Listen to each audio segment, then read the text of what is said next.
Greetings to everyone. It's a great pleasure to welcome you all to the seminar series of Climate Change and Law Laboratory of Kadir University Law Faculty.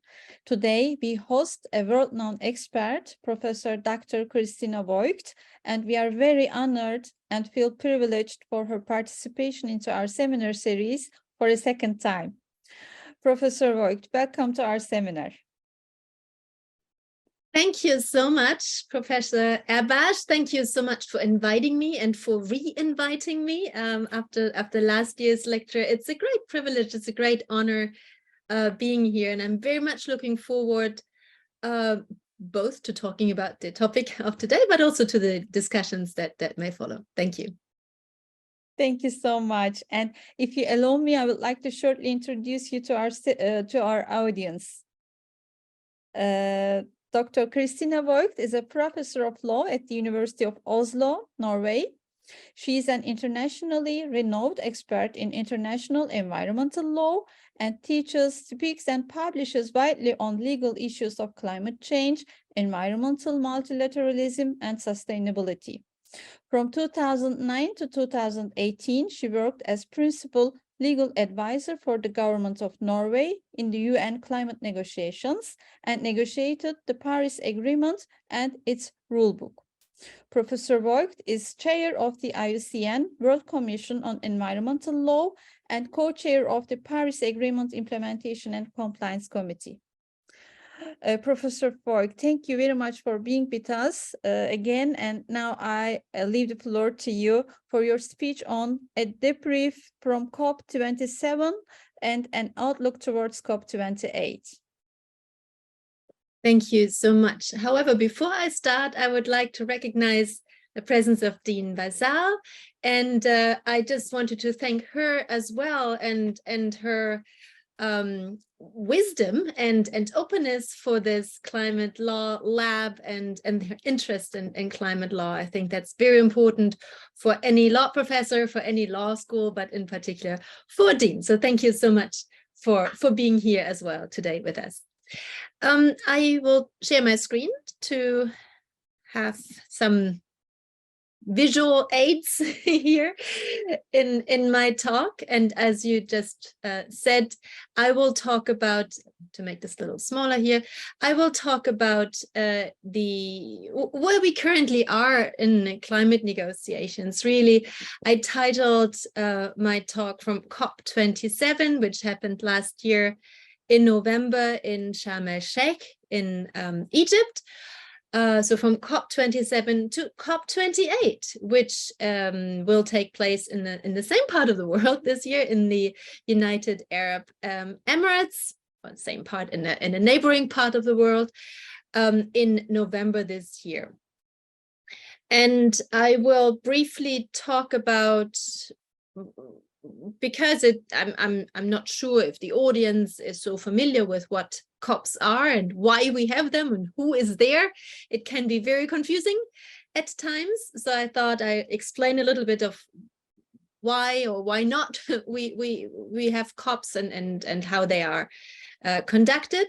And then I'll go and say a couple of words about COP27 last year in Egypt, and where we are now, and then I'll move on COP28, which is, as I said, going to take place later this year in the United Arab Emirates, and then I offer some reflections, and I hope that those reflections then also give a segue into a question and answer session where the audience is invited to ask any questions that you may have. Look, let's start talking about what are COPs, because COPs seems to become a more generic term to refer to. But let's start from the formal side of what a COP is, and then let's broaden a little bit our vision of what COPs also are. But a COP, Conference of the Parties, COP, is the meeting of the supreme body of the Framework Convention on Climate Change. The Framework Convention was adopted in 1992 and entered into force in 1994. So it's already quite a long time, and that's why we had the 27th meeting of the Conference of the Parties last year in Sharm el-Sheikh.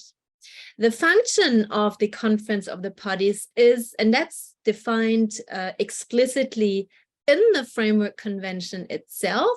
It says that the COP shall keep under regular review the implementation of the convention and any related legal instruments that the Conference of the Parties may adopt, and it shall, within its mandate, make decisions necessary to promote the effective implementation of the convention.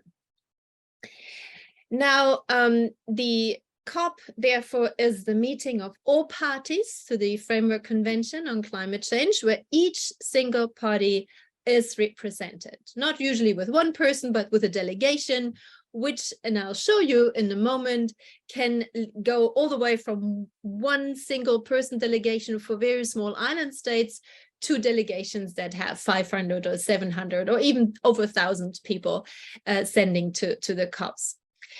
Now, in these meetings, decisions are being made, decisions about, as I just said, about the implementation of the convention and elements that need to be further refined and developed. Now, in these meetings, each party has a vote, although there is no voting. The rules on voting, on decision-making, the rules of procedure the parties were not able to adopt them.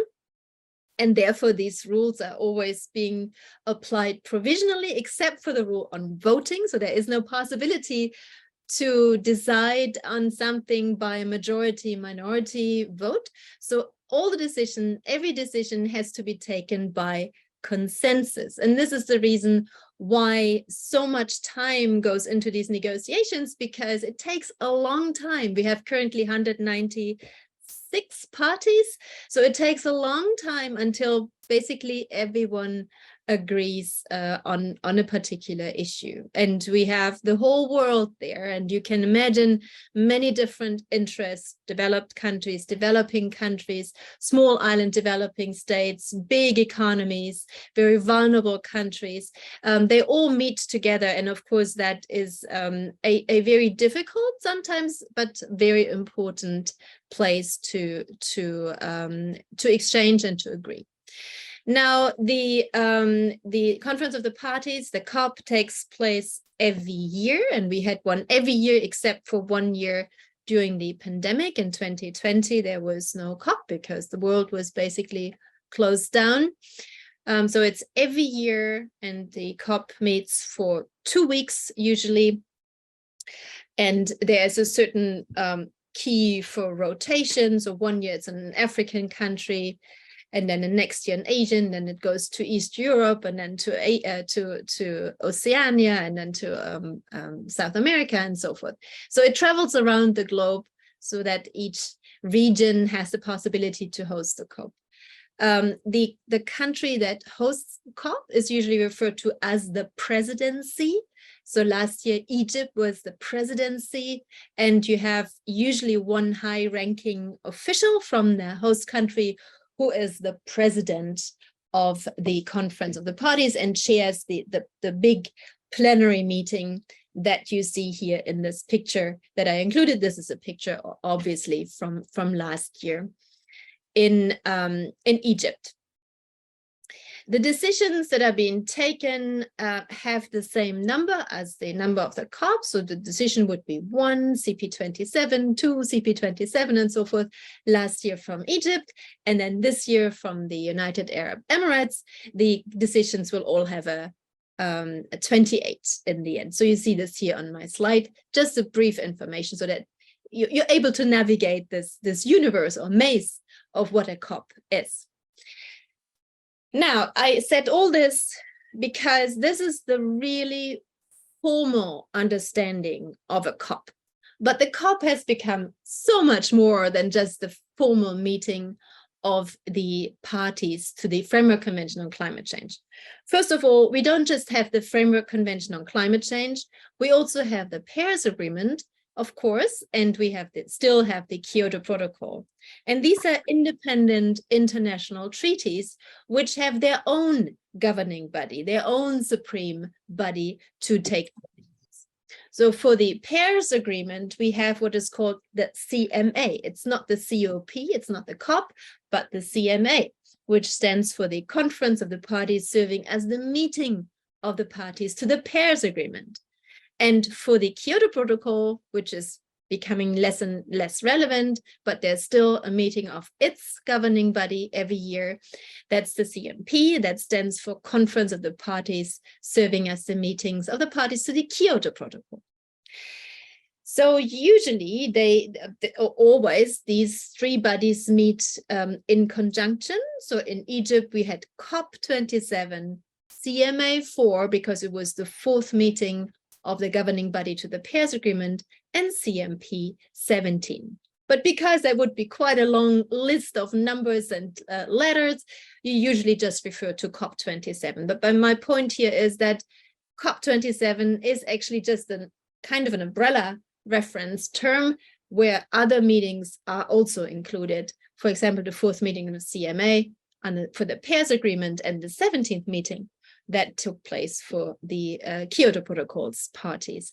In addition, we also have the meetings of these subsidiary bodies to all these, to the Convention, to the Paris Agreement, and to the Kyoto Protocol. The subsidiary bodies are the subsidiary body on scientific and technological advice and the subsidiary body on implementation, SBI and SABSTA, respectively. And they also meet there and have their separate meetings. So all these meetings, COP, CMA, CMP, and SBI, and SABSTA, they are all meeting at the same time during those 2 weeks. I mean, not at the same time, of course, it happens in a sequence manner, but the COP, as I'm trying to say, is more than just the parties to the Framework Convention.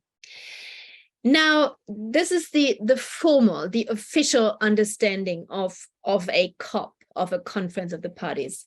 But, you know, you probably heard that in Sharm el-Sheikh, there were almost 40,000 people that attended the COP. They went to the COP, and they did not all participate in these formal negotiations, because going to the COP these days means so many different other issues as well, which I included here. The COP is also side events. COP is, you know, organized protests. The COP is also a whole huge village of pavilions where you have organizations, international organizations, non-governmental organizations, cities even, or regions. They all have their small little pavilion. It's like a fair. If you've ever been to a trade fair, this is like a climate fair where everybody showcases either their products or their knowledge or their services, and where a lot of activities, where actually most of the activity is going on compared to the rather formal negotiations.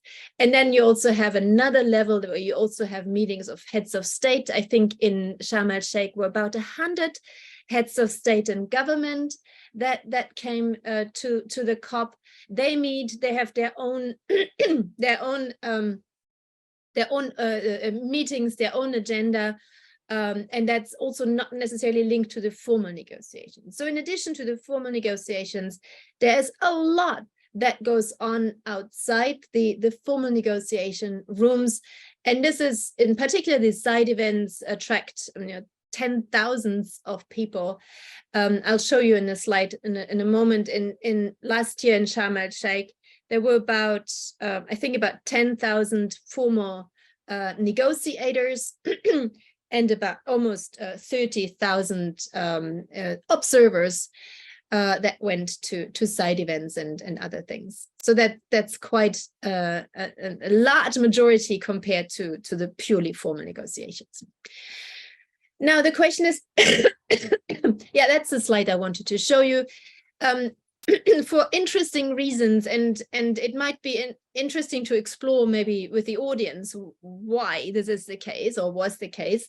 Last year in Sharm el-Sheikh, the 27th COP was the second biggest since the beginning of these climate COPs in 1995.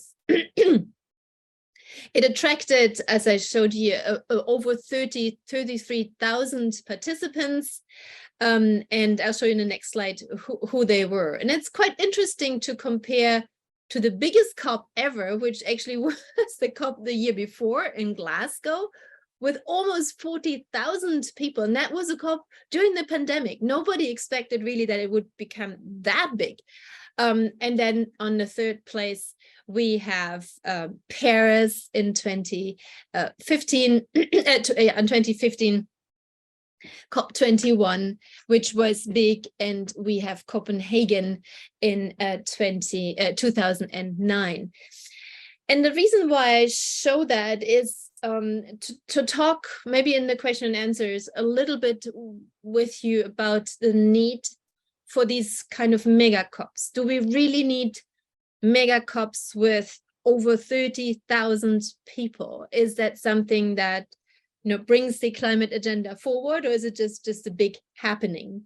There are some meetings like in Copenhagen and in Paris, which were really important because there was an expectation, at least in Copenhagen, to agree on a new treaty. That didn't happen. In Paris, it did happen. And there, of course, you have to have a lot of people and there's a lot of attraction.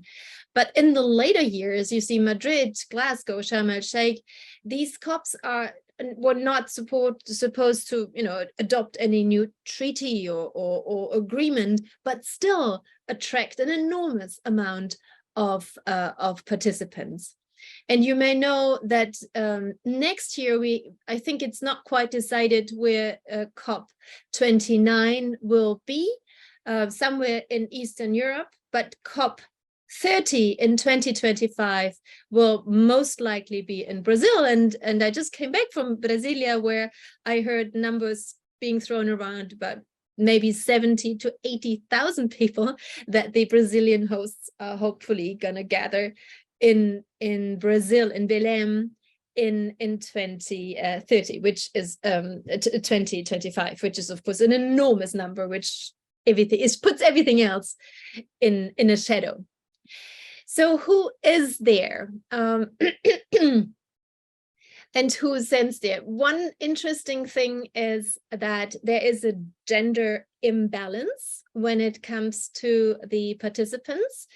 And that gender imbalance kind of doesn't seem to go away. It's still there. It was significant in the early days of the COP, where the absolute majority were male and very few females, while we're now kind of moving closer together. But you see here, this is last year Sharm el-Sheikh, where about 1/3 were women and 2/3 were men. And it's interesting to see that imbalance, and it might be a good question to ask why this is the case. My personal take is that going to these COPs is a very significant time investment. You have to be there for almost 3 weeks because there are a lot of meetings before, sometimes afterwards. And if you're a negotiator for your country, that role is not limited to participating at the COP. So usually also attend the meetings that take place in the middle of the year. There are always 2 weeks in Bonn in June. And there are many additional meetings in many places all around the world throughout the year. So you have to travel a lot, which may be difficult in many cases for women in particular when they have family and children, but it should be equally difficult for men as well. But it seems to be something that falls more significantly on women.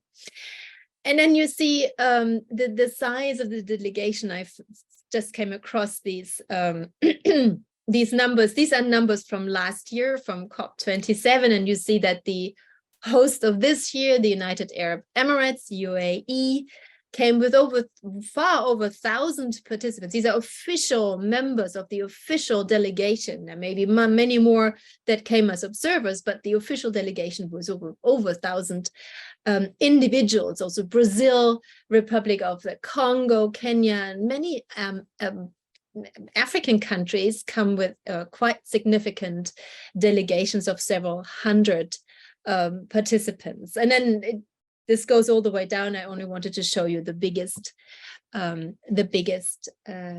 delegations.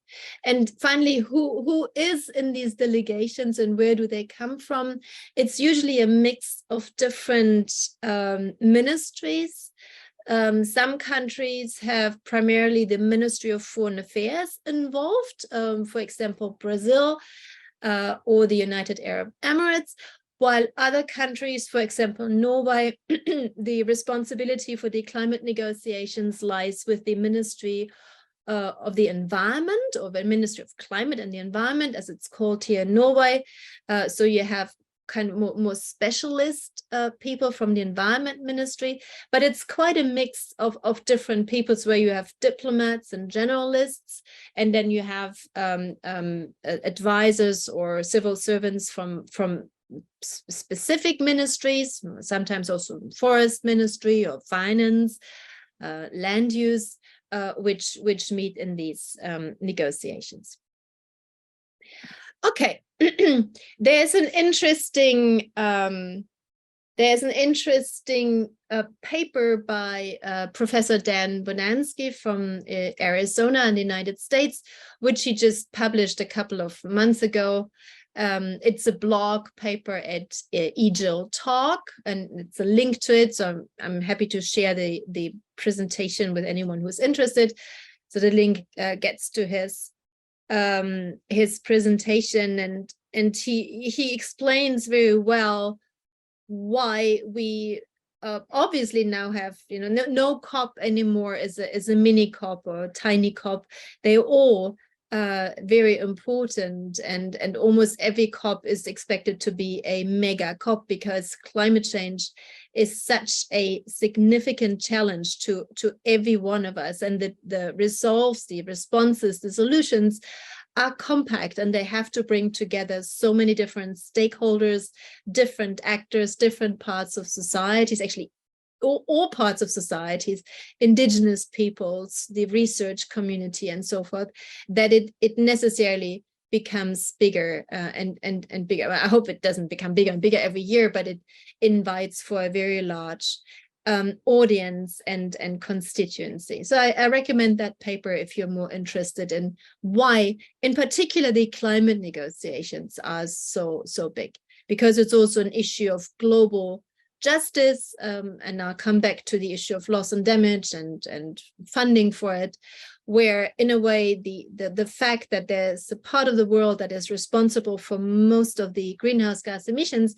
but we have other parts in the world which are particularly vulnerable to the impacts of climate change and to the damages and losses that are caused by climate impacts, and how this relates to each other is an issue of global justice, a global fairness, but also an issue which dates back in time, and where many centuries of unfairness have to be rightened. And that, of course, it's a very difficult discourse, often very controversial, and it's very often very difficult to find consensus, but usually after long negotiations and endless nights, states are able to find a way forward. But it takes a lot of time and a lot of people. Now, let me go to the second part. It's the let's look at what actually happened at COP27 and CMA4 and CMP7. By now you know what this all means. In Sharm el-Sheikh in Egypt. Maybe some of you have been to this place. It's like a resort town or stretch along the coast, which was the place for or the venue for the COP. Little bit challenging logistics, but it was quite well managed by the hosts, with all sorts of buses and transport means, because it's in the desert and it's not so easy to get around. Okay, so what happened in Egypt? Well, first of all, the Egyptian presidency kind of set the tone for the expectations of the COP, and the slogan, the logo for COP27 was "Together for Implementation." And that was something that got the hope up that finally we're kind of moving away from these endless negotiations, which take such a long time, to a stronger focus on implementation. So much has already been agreed to. The Paris Agreement is there, the rule book is there, fairly detailed decisions on carbon markets. The last bit of the rule book were adopted the year before in Glasgow in 2021. So now we can actually implement it, because what we really need now is climate action on the ground. But that wasn't quite that wasn't quite what happened. As we all know, there were massively long negotiations also in Sharm el-Sheikh, and the focus on implementation wasn't maybe the strongest one. There was more focus on additional agenda items, new agreements, and new decisions. I'll show you in a moment what it was.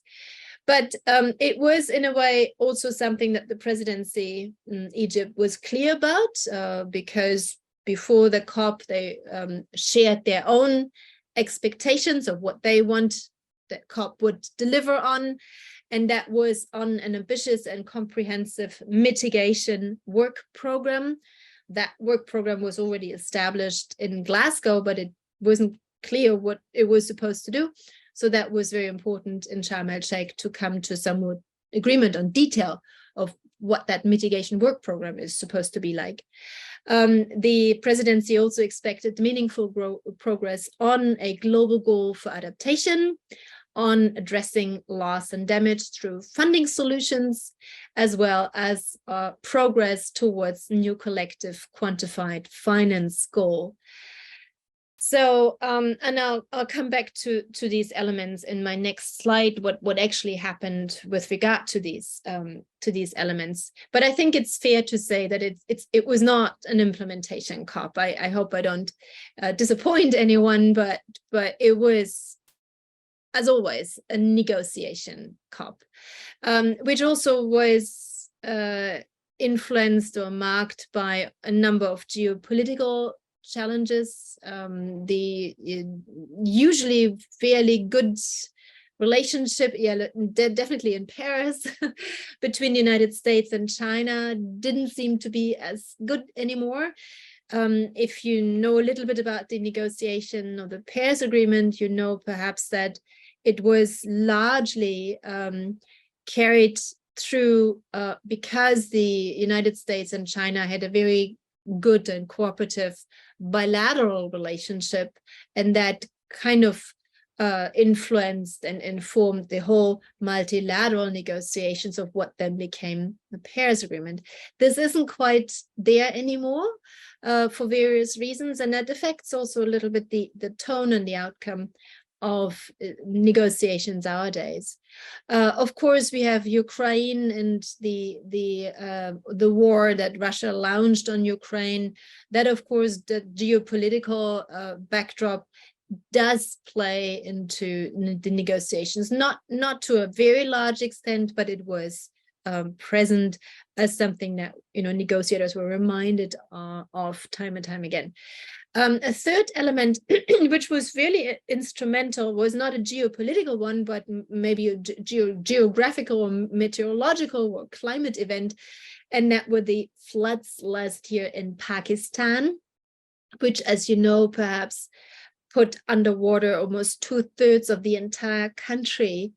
And Pakistan in Sharm el-Sheikh chaired the Group of 77 in China, which brings together all developing countries in a negotiation group. Each year is chaired by a different country. And last year it was Pakistan who was the chair of the G77 and China. And of course, Pakistan, with that recent experience of these massive floods, would drive a lot the discussion on loss and damage. So what did come out? First, on the mitigation work program, as I said, this is was established in one sentence in the cover decision from Glasgow, the Glasgow Climate Pact in 2021, and nobody really knew what to do with it. So it was put on the agenda for COP27 with the mandate to agree, for parties to agree of what exactly to do with this work program. If you can just give me 1 second, I'm just looking for my notes. They're here. Just have to find the right page. Just one moment. I do apologize for that, but I closed my notebook and now I can find it so easily. Here. So the mitigation work program is a work program to urgently scale up mitigation ambition. And that's a very important point to make, because in the climate negotiations, you may think that parties all the time talk about reducing greenhouse gas emissions. But this is actually not the case. There is really no place, no official negotiation stream or agenda point that allows parties to actually talk about mitigation, about reducing greenhouse gas emissions and raising or increasing removals.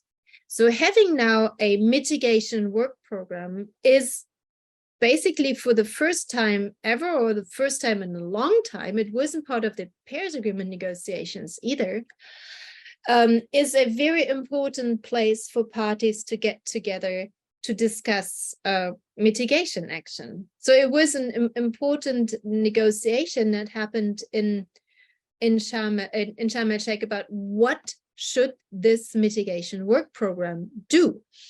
Now, parties agreed that it would last until 2026, if I'm not entirely mistaken, until 2026.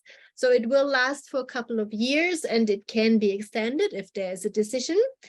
But it will consist of 2 global dialogues annually. There will be 2 global dialogues. In addition, there will be events that are chaired by the climate champions, for example, on finance. But basically, it will be 2 global dialogues where parties and stakeholders meet to discuss various aspects of mitigation. Now, the topics of these global dialogues will be decided as we go along by the co-chairs of that work program, but it can be, anything from fossil fuels and gas and subsidies to particular sectors, transport, energy, or whatever you have. That is to be decided as we go along. Importantly, and that was this decision was very, very difficult, and it took until the very last moment in Sharm el-Sheikh to agree on it. And one aspect of contention was, should that work program lead to new decisions on mitigation, or should it just be basically a talk shop place for parties to meet and talk? And the decision, at least from Sharm el-Sheikh, is that the work program should not take any decisions that lead to new goals or targets for mitigation. That was a disappointment for many, but others thought it was important that the agreement, the Paris Agreement, would be upheld, and the goals that were agreed in the Paris Agreement, and in particular so that the nationally determined contributions remain nationally determined, and that there is no other body that suddenly could maybe come up with the idea of, now we are moving from this bottom-up to a top-down approach through this mitigation work program. But it was really, really difficult negotiations. Unfortunately, there is very little mentioning of, for example, Article 4, Paragraph 3 in the mitigation work program. All other articles and paragraphs in Article 4 are mentioned.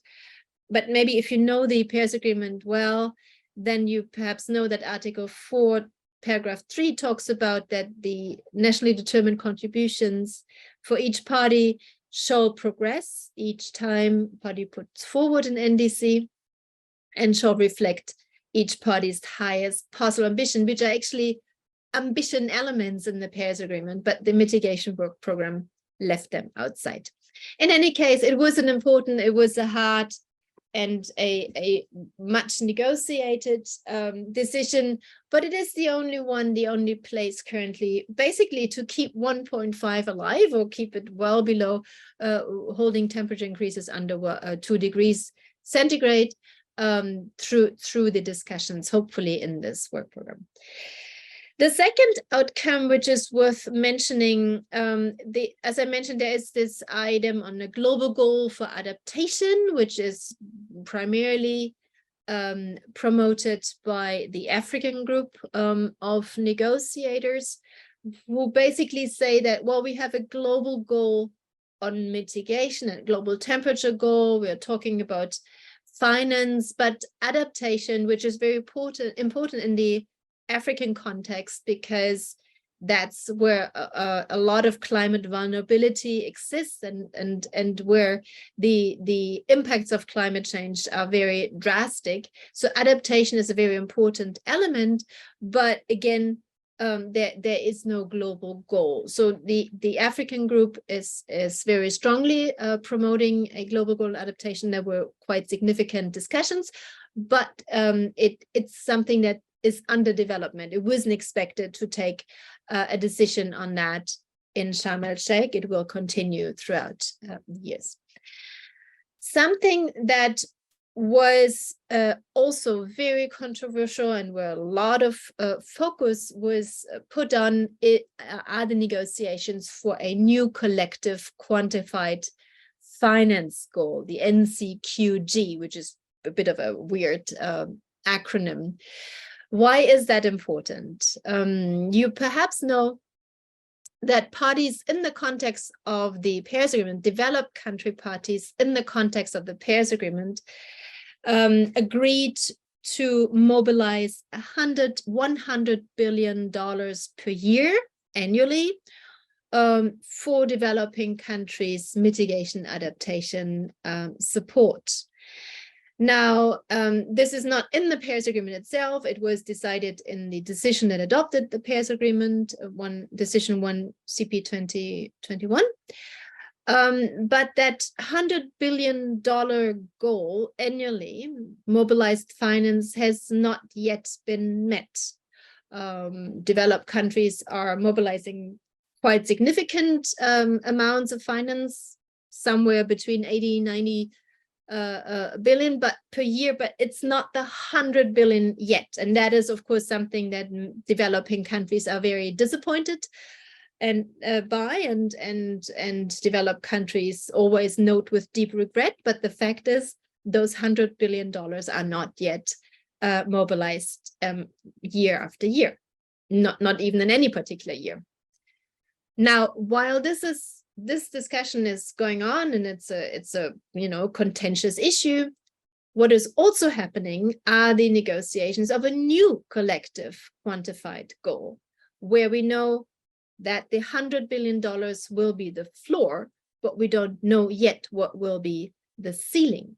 And that is in that same decision from Paris, where the 100 billion per year were agreed upon, and that you see the text here, parties also agreed that prior to 2025, they shall set themselves, developed country parties, shall set themselves a new collective quantified goal from a floor of $100 billion, taking into account the needs and priorities of developing countries.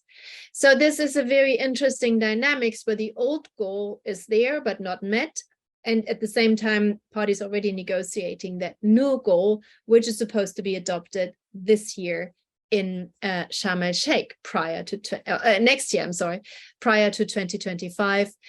So we're seeing these discussions moving forward slowly, but they're very, very difficult. And it's going to be very interesting to see what will be the new collective quantified goal. The only thing we know, it will be more than $100 billion per year. Of course, the issue that was addressed and caught by media attention was the agreement on funding arrangements for loss and damage, which I'm sure you've heard about. These funding arrangements for loss and damage include the establishment of a loss and damage response fund in a decision by the Conference of the Parties to the Paris Agreement, COP, and the CMA decision. It was characterized as a historic deal, historic event, that this loss and damage fund was established. Now, for lawyers, it may be interesting to note that it is, as I just said, it's a COP and a CMA decision, conjunctive decisions. Both have the same content. And you may ask, why do you need two decisions from two different governing bodies? It's a COP decision and a CMA decision. And there's a very interesting legal reason for it, which is not entirely explored yet in all its depth. But you may know that the Paris Agreement for the first time ever recognized that there is an issue called loss and damage in its Article 8. It talks about loss and damage and possibilities to address loss and damage through different mechanisms. What it also does is that not the Paris Agreement itself, but that decision 1 CP21, which we just discussed, has a particular paragraph, paragraph 58, I think, which says that although the Paris Agreement in its Article 8 includes loss and damage, that article does not give a basis for liability and compensation for loss of damages. So that waiver of liability for loss and damage is something that is part and parcel of the Paris Agreement's legal framework. Now, for the Framework Convention on Climate Change, we don't have any mentioning of loss and damage, neither do we have any waiver for liability or compensation. And for that reason, some parties insisted that any decision on loss and damage and funding for loss and damage should be taken under the Framework Convention on Climate Change. Although it doesn't talk about loss and damage, it doesn't talk about excluding liability either. While the Paris Agreement does talk about loss and damage, but it has this waiver for liability. So that's the backdrop, the legal backdrop for why we have both a CMA and a COP decision. Now, very importantly, the only thing that we actually have from Sharm el-Sheikh is the establishment of that loss and damage response fund. We don't have that much more. The details are still quite unclear. There is a transitional committee that was established, which hopefully will prepare the ground for a decision this year in Dubai.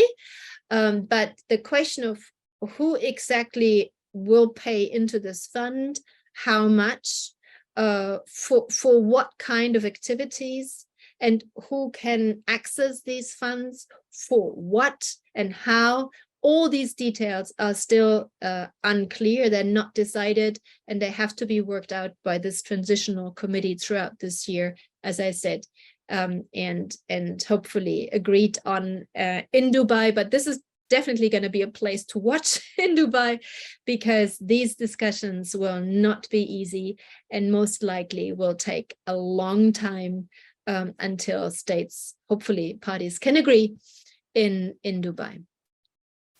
A fourth element that came out of the COP in Sharm el-Sheikh, and I have to mention that although media attention was quite limited on this issue, is that finally, the rules of procedure for the Paris Agreement Implementation and Compliance Committee were adopted. You see here in this picture members of the committee and the two co-chairs, that is my colleague Hasib Gohar from Pakistan, this young gentleman here, and I'm the other co-chair. I'm sitting here behind that lectern. We, together with the committee, had prepared the rules of procedure, and the CMA adopted them without much discussion, which was very nice and very helpful for the committee, because with the rules of procedure now in place, the committee can finally become active and operational. Committee is already established in the Paris Agreement in Article 15, but until now it didn't have its procedural rules, which it needs to become operational. Now they are adopted, and now the committee can actually facilitate implementation and or promote compliance of parties with any provision under the Paris Agreement. And the last element that I would like to highlight is kind of a new phenomenon, which is called the cover decision, which is the first decision that the CMA or the COP takes in the number of decisions that it takes on particular issues. So the first decision, the decision numbered 1 CP21 or 1 CMA4, is now referred to as the cover decision, because it kind of covers the whole set of decisions that is taken at any given COP.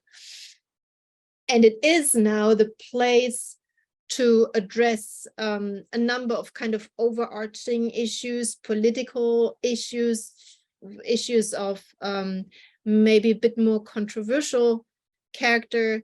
It's an important decision because it also drives the regime forward, but it also involves an enormous amount of negotiation time.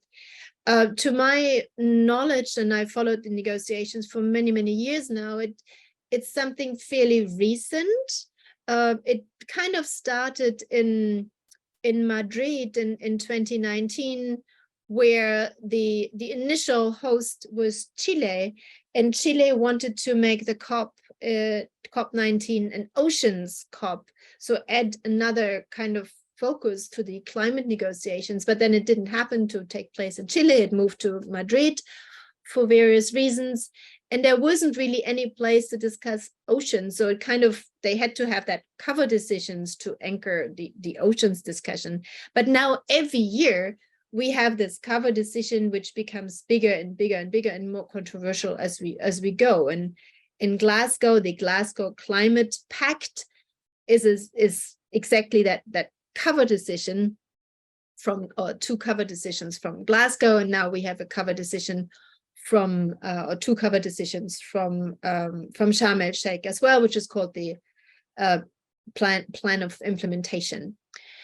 And as I said, in the old days, these cover messages, if I can say or call them like this, from a COP were not negotiated. They were not included in a decision, but they were included in kind of a political statement or declaration, where the presidency had an idea of some sort of statement, and then they consulted with parties and changed a little bit, but basically was a declaration that was not negotiated. But this has changed now to really tough negotiations of this kind of cover decision. This was exactly where in Glasgow they did discussion on phasing out or phasing down of fossil fuels and phasing out of fossil subsidies took place. And this last year, again, it was a place of various difficult discussions. But it's very worthwhile reading the cover decisions. They're full of very interesting new elements. And I only picked a couple here to show you, but it's worthwhile reading. It's much more in these decisions than what I'm able to include here.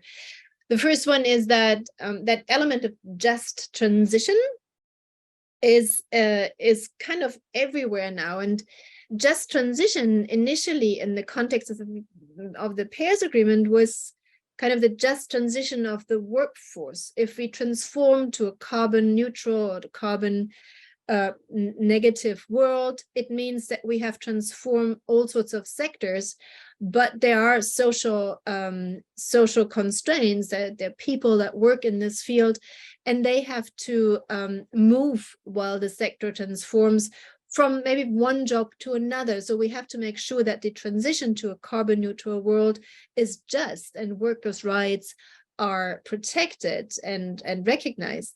Now, after Sharm el-Sheikh, just transition has been expanded from workers' rights to a kind of a global just transition where the whole world needs to move from where we are to a carbon neutral world or carbon negative world, but that transition has to be just. And it's fair.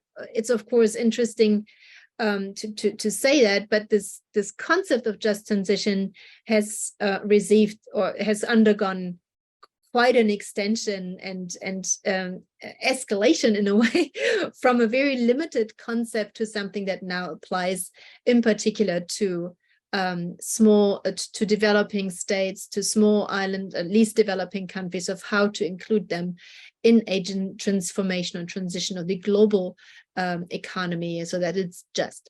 The second element is finance. Finance is always, top and bottom of the entire negotiations. But here we suddenly find very interesting elements on the transformation of the financial sector, where for the first time ever, multilateral development banks and international financial institutions are being, drawn into the spotlight.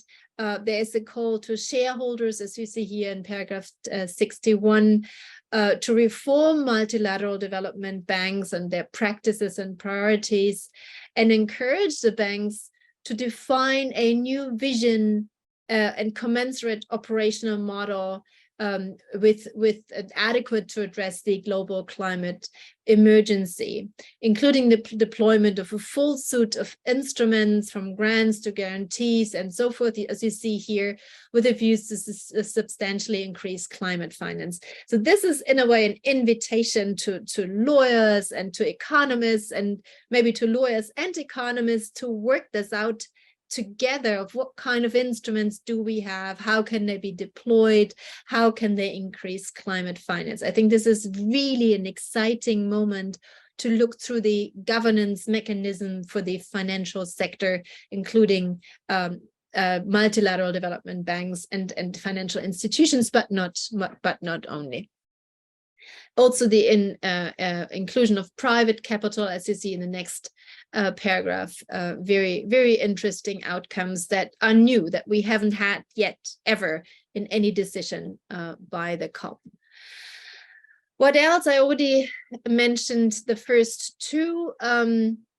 Another element that is interesting outcome from Sharm el-Sheikh is the establishment of a dialogue between parties on Article 2, paragraph 1, letter C of the Paris Agreement. Perhaps some of you know that Article 2 sets out the overall goals of the Paris Agreement. That's where we find the global temperature goal of holding temperature increases to well below 2 degrees and taking efforts to keep it to 1.5, but where we also find a global finance goal, which not so much focus has been shed on that goal, and it talks about making finance flows consistent with low greenhouse gas development, low greenhouse gas emissions and climate resilient development. And what that means is a very interesting discussion to be had. There was an attempt by Switzerland and a couple of others to include it in the overall agenda of the COP, but they did not gather the support by all states. But what they agreed to in the end is to organize workshops, 2 workshops in 2023 on Article 2.1c of the Paris Agreement, which again is a discussion that parties have not had yet in the context of the Paris Agreement implementation, at least since it was adopted. There's interesting now also very strong focus on nature-based solution, the role of nature, biodiversity protection in the context of climate change. Nature-based solutions for the first time ever have been mentioned explicitly with a reference to a resolution by the United Nations Environmental Assembly from about a year ago, when nature-based solutions have been addressed and adopted and have been made an issue in international environmental governance. There's enhanced focus on the role of youth, children, and women, although at the end of the decision, something where Norway had a particular interest in, to recognize the role of youth and children and women in the global climate discourse. There is now also recognition of the human right to clean, healthy, and sustainable environment, as it was recognized by the United Nations Human Rights Council, as well as by the United Nations General Assembly last year in New York, that there is a human right to a clean, healthy, and sustainable environment. And this has now also been included in the cover decision, a recognition that this right exists. Finally, there was nothing new on coal or fossil fuels or phasing out other fossil fuels or addressing subsidies. Of course, the decision from Glasgow the year before applies, but no further advancement was made compared to what parties agreed to in Glasgow. The overall outcomes, it's a bit of a mixed bag. It's a halfway COP in a way. The next one is a very important one in Sharm el-Sheikh, in Dubai. I'll say a couple of minutes on why this is going to be important, but it shows that the regime basically is working, decisions are being taken, the Paris Agreement is being implemented, but of course there are always new things that come up and that add to the already very difficult negotiations. For example, funding arrangements for loss and damage was new. It came onto the agenda at the very early days of that COP in Sharm el-Sheikh. It wasn't on the agenda before. And a number of other things that are added to the agenda. Are we able to keep 1.5 alive? Well, we just received the synthesis report of the 6th assessment report by the IPCC 2 days ago. And as you perhaps know, if you had to look into it, the likelihood of not overshooting 1.5 is basically 0. It will be possible to get back to 1.5 degrees, but we seriously have to look at the possibility of overshooting and then getting back to 1.5. So this keeping 1.5 alive is understood as not as never getting to 1.5, which may not be possible, but overshooting 1.5, but it getting back to 1.5 by the deployment of significant mitigation action, including most likely including carbon dioxide removal. We won't get there without it, and even solar radiation management, as the IPCC indicates in between the lines. The mitigation work program, the MWP, is the place to discuss that, not for giving guidance to parties, but to have an open conversation about where we are and how serious the situation is. I already talked about coal. There was no progress on perhaps including all fossil fuels, not just coal, but also oil and gas. That was discussed, but parties couldn't agree. Finally, there is this issue of updating of NDCs, which now seems to have become an annual thing. And I personally think this is not necessarily a good thing, because the Paris Agreement sets up a 5-year cycle of updating and enhancing NDCs. And I think preparing an NDC is quite a big effort that parties have to go through domestically, consulting stakeholders, assessing all mitigation options, and so forth. And I think expecting from parties that this is something that they do every year is kind of taking the gist out of it, taking the importance out of it, because it's a really important thing that has to happen. But maybe it's better to focus on the 5-year cycles of the NDCs, get it right, have them really progress to the previous one, rather than pushing every year for an updated NDC. But this is, in a way, my personal opinion, which I wanted to share with you. The Loss and Damage Fund, is it historic? Maybe yes, maybe no. The establishment certainly is historic, but all details still need to be decided. So I think it's only when we have the details that we can call it historic or not, because it will depend, as usual, on the details where the devil is. Cover decisions, are they meaningful or not? I already explained to you a little bit about them. I think one important issue with those cover decisions is that each year you then also have to prevent regression from what you agreed to the year before. That took, for example, in Sharm el-Sheikh, quite a lot of time, that we did not regress from what was decided in Glasgow, but at least kept that whatever was in Glasgow and in Glasgow Climate Pact and added something new. But this becomes an annual fight and may not be the best use of time, because once something is decided, you shouldn't open the possibility to renegotiate it the year after.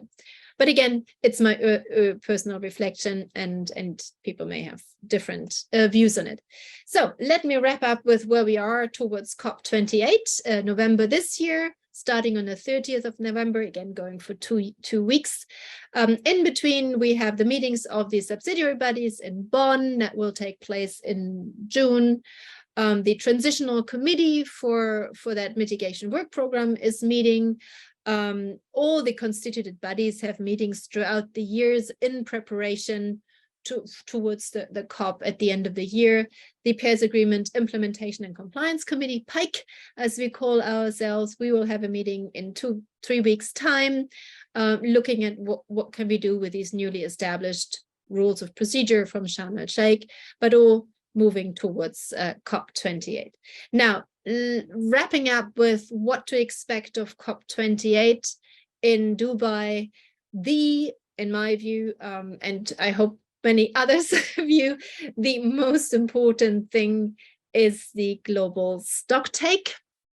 Now, the global stocktake is a design element and an architectural element of the Paris Agreement. It is established in Article 14, and the global stocktake is supposed to take place every 5 years. And for the first time ever this year, we have the first global stocktake in 2023, and then from then on, it will take place every 5 years, 2028 and so forth. But this year is the first time, and that's why it's very important to get it right. The global stocktake, there are several decisions on it, has several elements. It has thematic dialogues and high-level meetings, which already have started, but there will be a very strong focus on that stocktake in Dubai this year, and it's going to be important to get it right, because the global stocktake's function is to assess the collective progress, not individual parties, but the collective progress of where we all are together in achieving the purposes of the Paris Agreement. And that's the temperature goal, that's the adaptation goal, and the finance goal that we all have in Article 2, paragraph 1. And it's important because that assessment, that outcome of the global stocktake, shall then inform parties in updating and enhancing their NDC, but also their other action and support.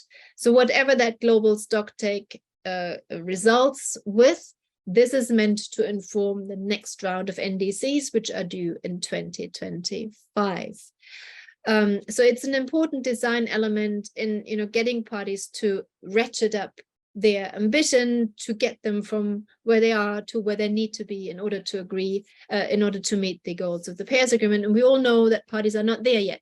That's why the agreement has been criticized several times, but this is exactly why we have the global stocktake, why we have these mechanisms and these deadlines in order to increase ambition over time. So this is going to be a very important space to watch at the COP28 in Dubai.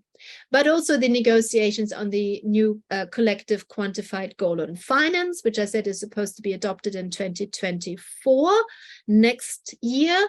But the negotiations are moving forward, and it's a very interesting and difficult and controversial place to be and to watch and to listen. And then, of course, there are the decisions on the loss and damage fund, the decisions that are being prepared now by that transitional committee. But that transitional committee cannot take the decision. It can only prepare the documents for the COP, the CMA in this case, and the COP, which will have then to take the decision this year. And my very final slide, some final reflections, questions, and as I said, the segue towards maybe a discussion more with you, with the audience. There is, of course, a hope and expectation that maybe COP28 may finally shift from the negotiations to more action on the ground. Do we need these negotiations when we clearly see that what is really needed is drastic and deep emission reductions all the way down to net zero now already in 2040, not in 2050, and net negative emissions, deep net negative emissions, decarbonization of the atmosphere in the way until the end of the century. So all these talks are good, but what is needed is effective action on the ground. Maybe COP28 can help with that. We probably will see an increased role of non-state actors because the presidency, the United Arab Emirates, already made this very clear that non-state actors will be playing a significant role. The presidency seems to engage very strongly with non-state actors, so we'll see maybe more of the non-state discussions than in other years. Finally, what will be, well, I'll take the third bullet point in the end.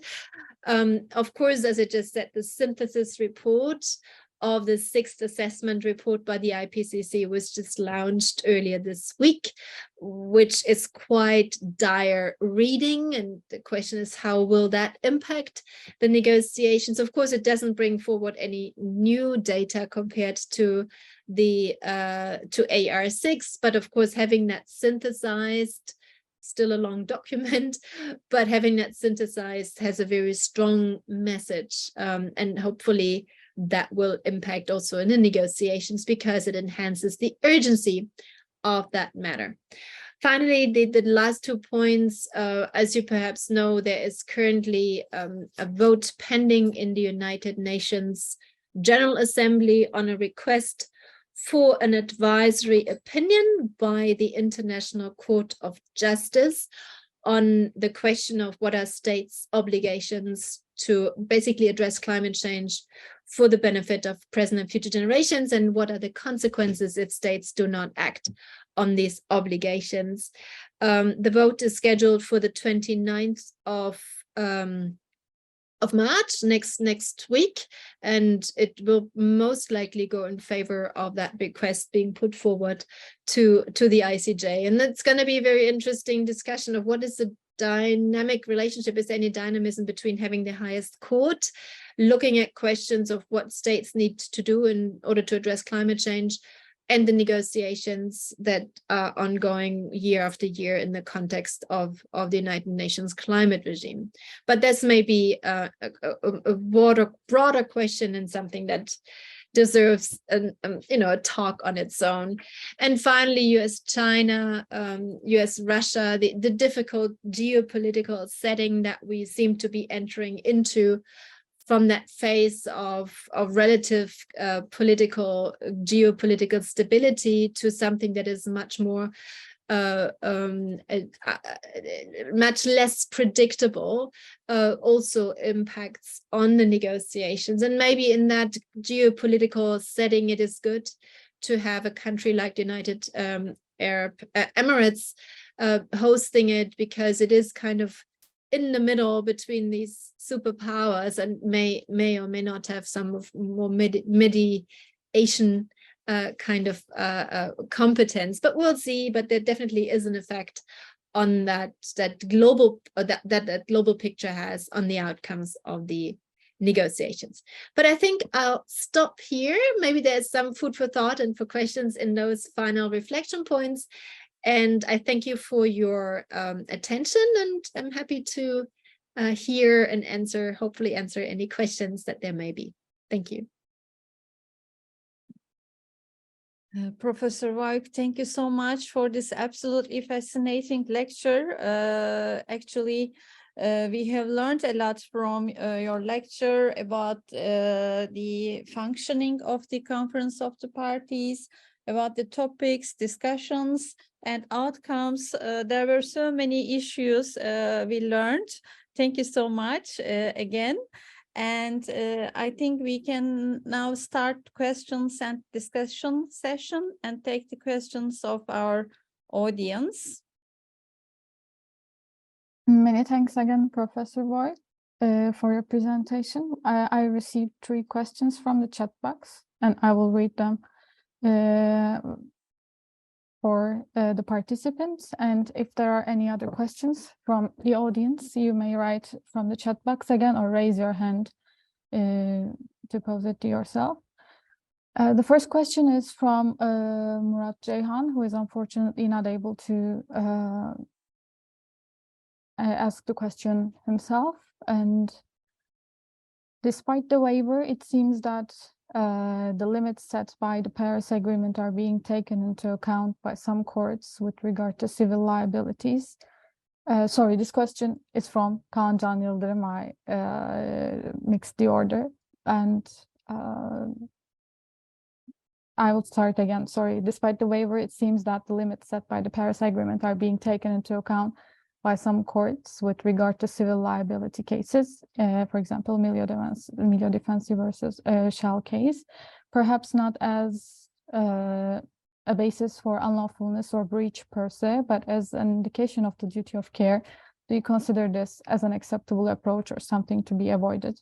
Thanks in advance for your answer. What exactly was the question? And I know the case, I know what the court said, but what was the question about?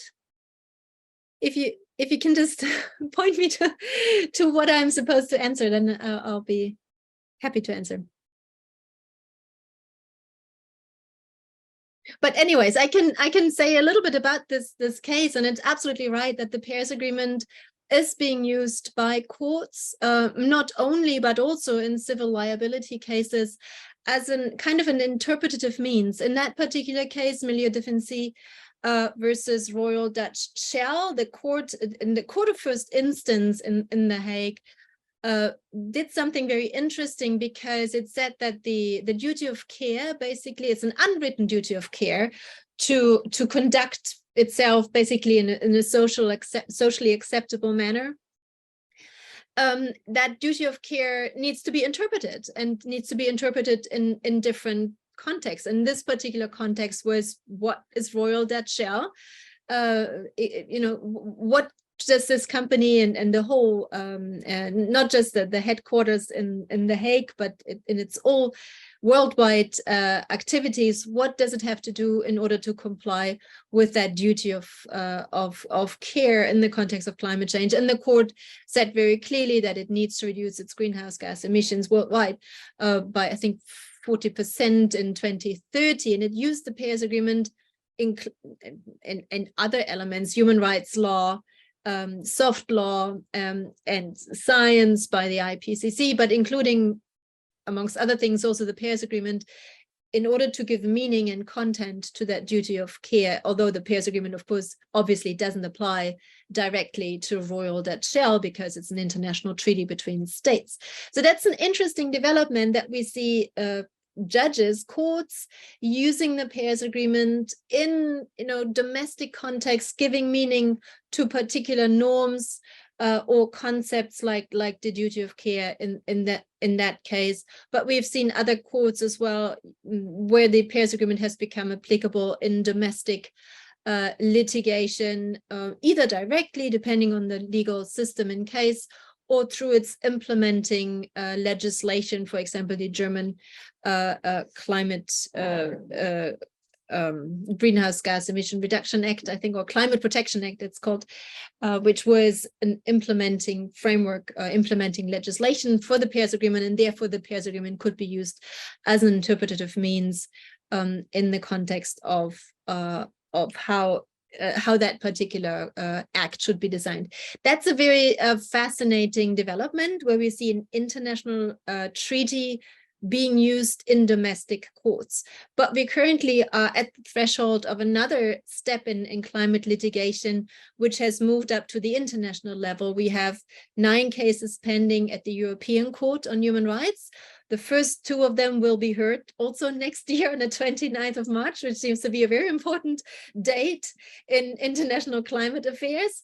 So these are two cases that are based on the European Convention on Human Rights, Article 2 and Article 8, on the right to life and to private life, where there's also an expectation, but we don't know yet, that the European Court on Human Rights will maybe interpret these obligations for state parties in the light of the Paris Agreement.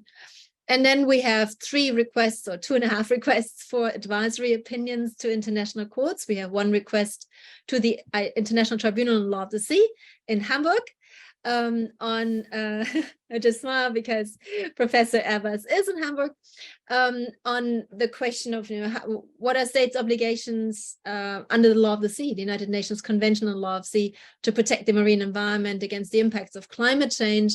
And that's in particular Article 192, Article 194 of the Convention on Law of the Sea, which of course doesn't talk about climate change at all, but has certain obligations of states to protect the marine environment, including against pollution. And here again, the question is, will the court, the tribunal in Hamburg, look at the Paris Agreement in interpreting another international convention, the United Nations Convention on Law of the Sea? I already mentioned the request of the ICJ, and we also have a request for an advisory opinion from the Inter-American Court on Human Rights. It's a request brought by Chile and Colombia to have, based on states' obligations in the Inter-American system under the American Convention on Human Rights.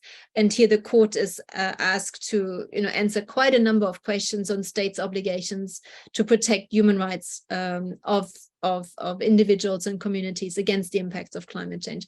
So we're looking at the very fascinating era of climate law, where it has started to move up from the domestic level, where we had many thousands of cases in the last 15 years or something, to a new stage, a new level, and that's the international level.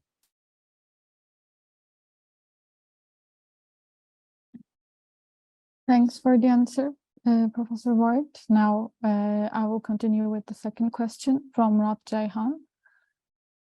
And the question is, in line with Bodansky's forever negotiations approach about the impact of COPs, as you are one of the esteemed drafters of the crime of ecocide, do you think that the ongoing negotiations for ecocide among the ICC member states are as impactful as the COPs, or do you think it's a much longer struggle and we should have to wait more patiently, possibly a decade, for the stipulation of such a milestone international crime governing environment?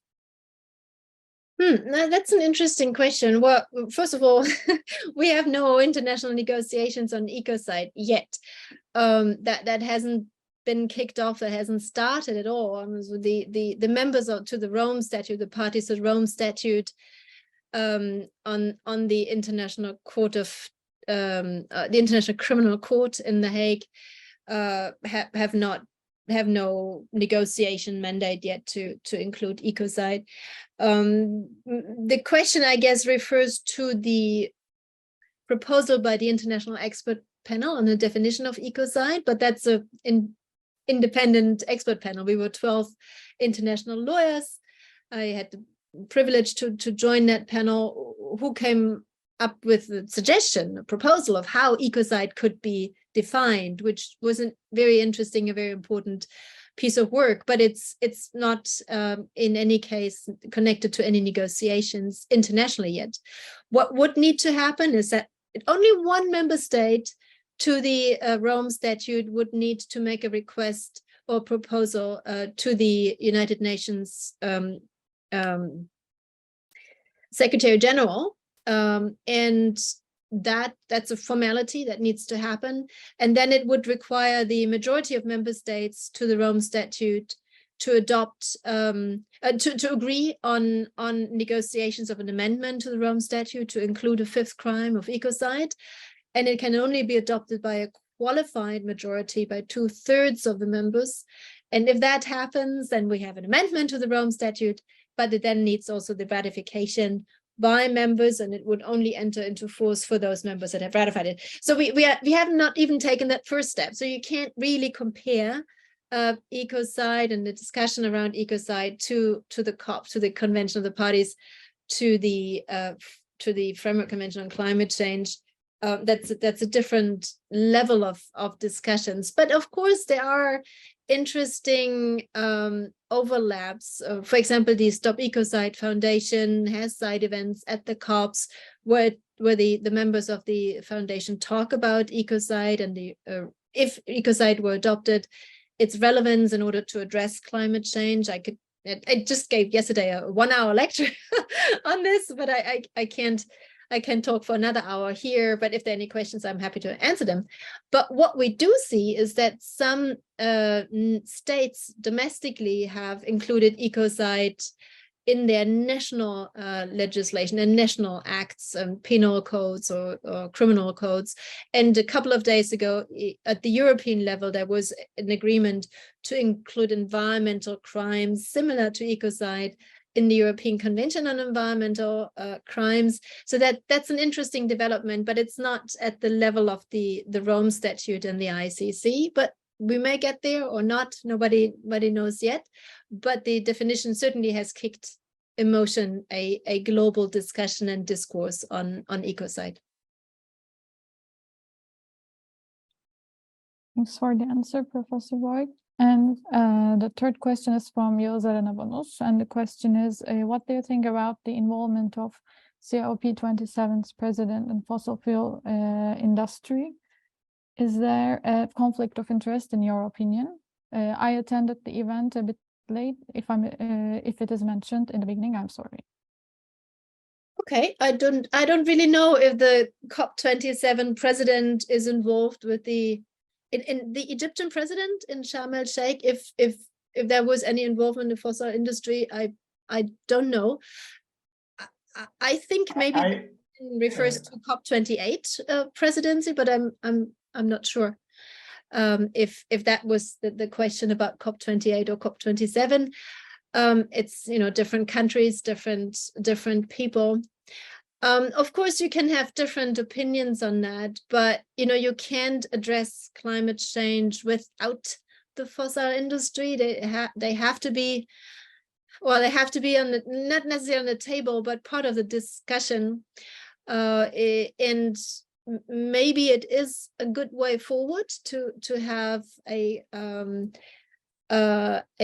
president, a COP president that is involved with the fossil industry. I know there has been a lot of criticism about it, but I guess having a discussion, an inclusive discussion, might be a better way forward if it's constructive than building walls against them. I know we all know where we have to go, and I'm sure the fossil industry knows that as well. And maybe for them, doing that transition that is necessary as soon as possible is the likelihood is higher of having them included in that discourse than having them do their own thing for another couple of decades. But I'm not entirely sure, and I guess there can be differences in opinion, but I think it might be could provide the ground for fertile and constructive discussions. Thanks again for your answer, Professor Voigt. Now we have a question from our audience. Mr. Kidd, please. Thank you for your great presentation, Professor. Speaking of the devil, I would like to ask a question regarding to effects of energy crisis. After the pandemic process, the demand increase in energy caused an inflation, and I'm speaking about the energy crisis. How does this energy crisis will affect combating with climate change? Because I'm observing that I think in national level, there are some regulatory developments which obey the commitments of climate combat, such as counting some kind of fossil fuels as renewable or something like that. I would like to hear your opinion. Thank you in advance. Yeah, no, this is a very good, very good question, and a very important issue that you raise, because the energy crisis due to less or no supply of Russian gas, of course, brought to the to the surface how vulnerable our energy systems are. Germany made this very clear, and other countries as well. And the move towards energy independence and energy security, through renewables, is of course something that it's a welcome move. But we've seen also other developments, as you said. There's a turn towards nuclear power. Germany is putting back coal on the agenda. We've seen something similar by in the United States. President Biden just opened it, but it's something that is counterproductive and definitely not what we need these days. But I guess as an what do they call it, a transitional measure in order to ensure energy supply and have energy security, these measures seem to be necessary. But I think it's very important to stress that they can only be transitory. If they have to be taken at all, then they have to have a phase out year and regulation. That of course also brings to the table the question of carbon capture and storage. If we have to include polluting energy sources, then somehow we have to do away with the emissions that are being emitted, and we see a strong push for enhanced carbon capture and storage. Whether that's the right way to go, I'm ambivalent and agnostic in this point. It depends also on the national circumstances from country to country, but it brings, as you rightly say, it brings to the table the very difficult balance between ensuring energy security for your population, reducing prices, but at the same time addressing climate change. And it is I don't say it's a perfect moral storm, but it is a very difficult situation. And the only hope I have is that it puts us in the right direction, even though certain measures in a transitory way need to be taken.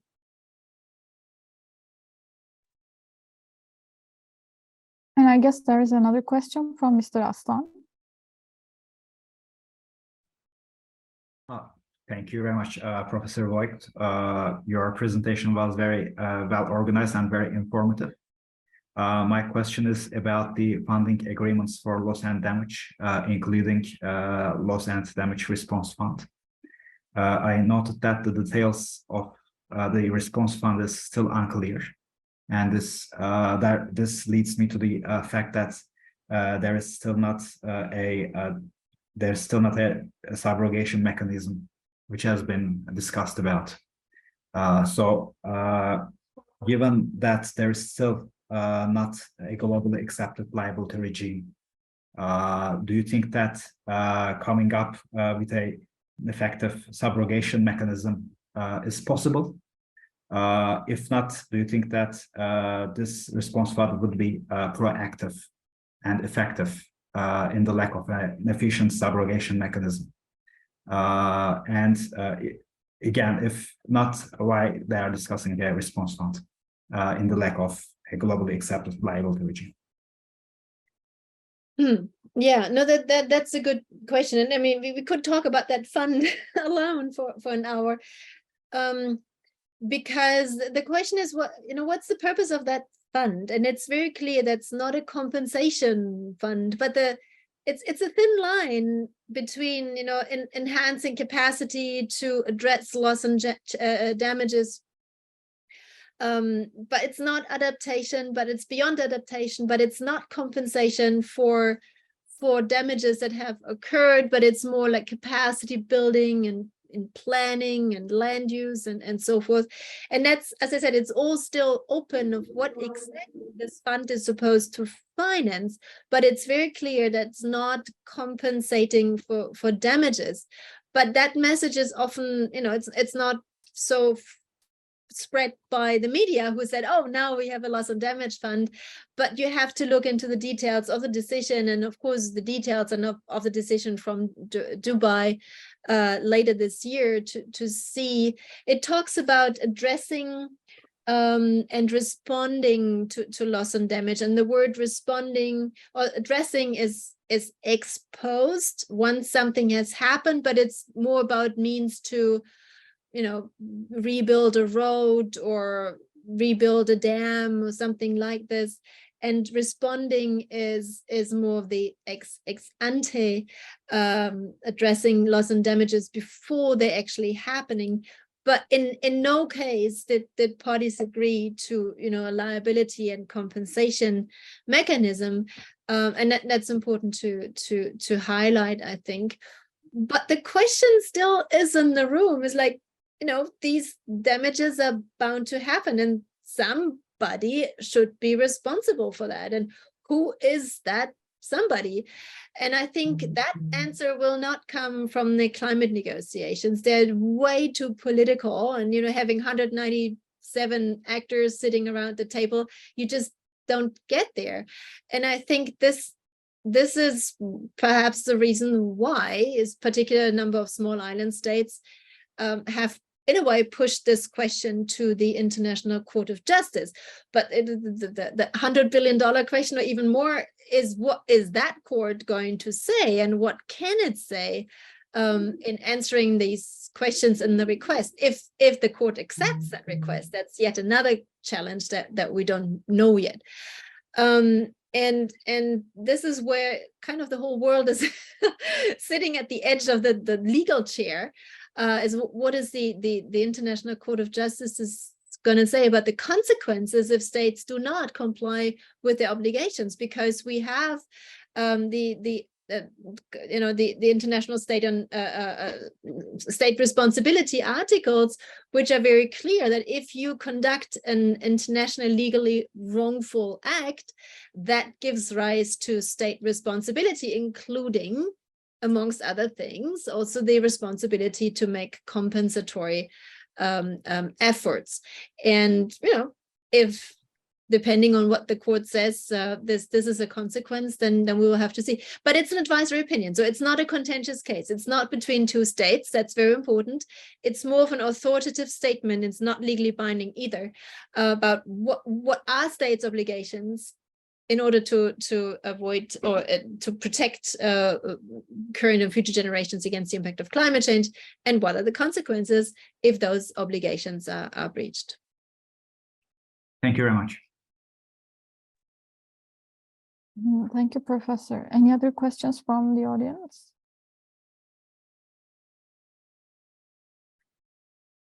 So I may leave the floor back to Professor Özkan. Thank you, Ece. I would like to thank everyone in the audience for their questions and for your insightful answers, Professor Voigt. Thank you very much. And now we have come to the end of time allocated to us for this event. I hope everyone enjoyed today's seminar. And I wish everyone a wonderful evening. And before we finish, I would like to give the floor once again to Professor Voigt to have your closing words. Thank you so much. I feel my voice is failing me by now, so I won't say much. But again, thank you so much for re-inviting me. Thank you for the questions, which I thought were excellent and gave a good basis for discussions. But as we discovered, there is so much more to explore and to discuss, and I hope there will be other speakers in your webinar series, or I'm happy to come back as well. But there's also a lot of research, and it's an invitation that needs to happen. It's an invitation to lawyers, social scientists, economists, you know, across the whole scale to engage in these very important discussions, because everyone really can contribute with whatever we can do, whether we're researchers, students, professors, if it's teaching, if it's research, if it's, you know, academic presentations. It is worthwhile, and maybe it's the most important task that we can engage on these days. But thank you to all of you, and back to you, Professor Ashika. Thank you. Thank you so much, Professor Voigt. We are looking forward to seeing you in our next events. Certainly. Thank you so much. Thank you, everyone. And for now, goodbye to you. Goodbye, everyone. Thank you. Bye.